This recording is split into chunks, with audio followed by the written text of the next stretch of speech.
Hi, let's talk about leasehold estates.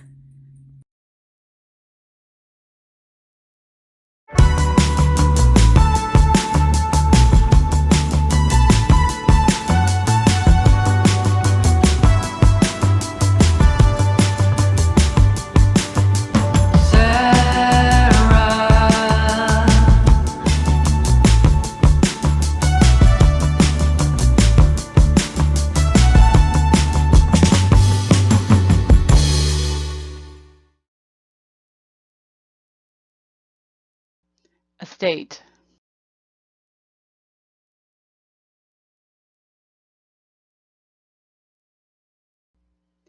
The word estate refers to the degree, quantity, nature, and extent of the interest, ownership rights, a person can have in real property.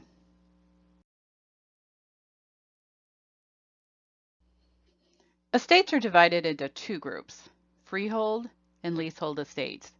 A freehold estate is ownership for an indefinite length or unknown duration. A leasehold, also called a non-freehold estate, is for a fixed or known duration.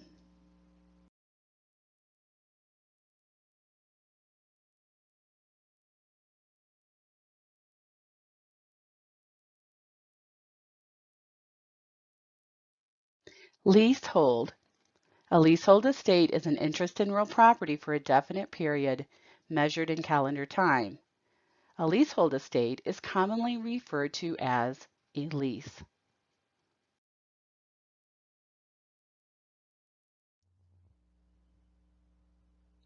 Leaseholds always have an end date or a definite period for which it will be in effect.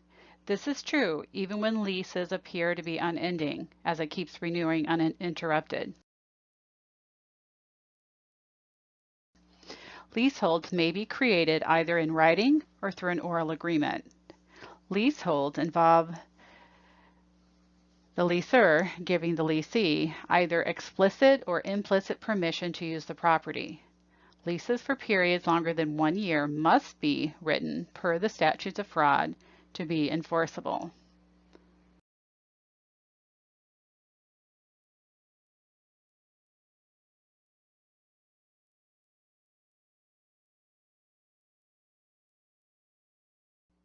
There are three types of leasehold estates: estate for years, tenancy at will, and tenancy at sufferance.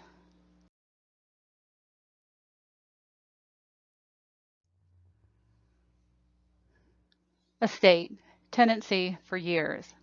An estate for years is also referred to as a tenancy for years. It has a specific starting and ending date.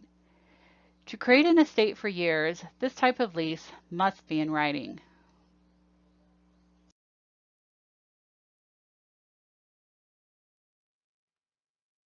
Estate for years, summarized. There is a specific starting and ending date. You must have a written lease agreement in order to create an estate for years. It establishes a tenant's interest in property, and ownership of the property does not actually change hands.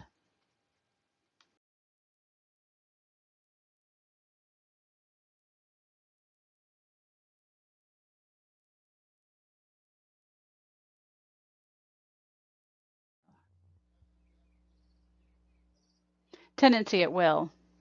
A tenancy at will has a beginning date but does not have an ending date.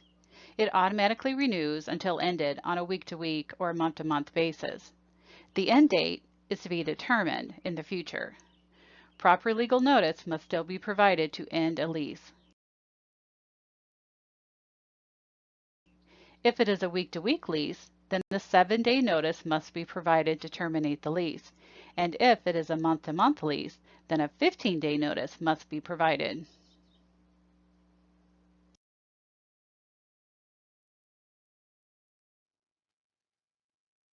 Tenancy at will summarized.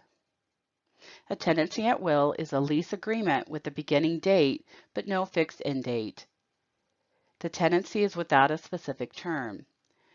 It renews automatically week to week or month to month, and termination can be determined at a future date with notice to terminate the lease set in statute based on a week-to-week requiring a 7-day notice to terminate, or a month-to-month requiring a 15-day notice in order to terminate by either party.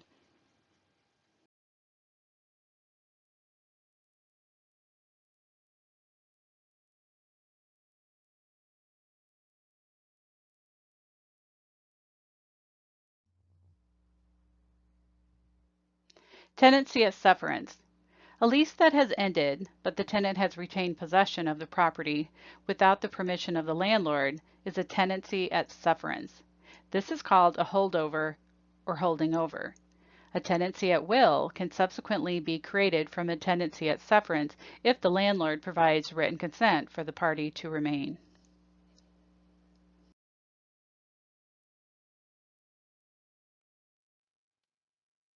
Tenancy at sufferance. Summarize. This is when the tenant stays in possession of property after the ending date of the lease, and it is without the landlord's consent. It's called a holdover or holding over. If it is with the written landlord's consent, then it becomes a tenancy at will.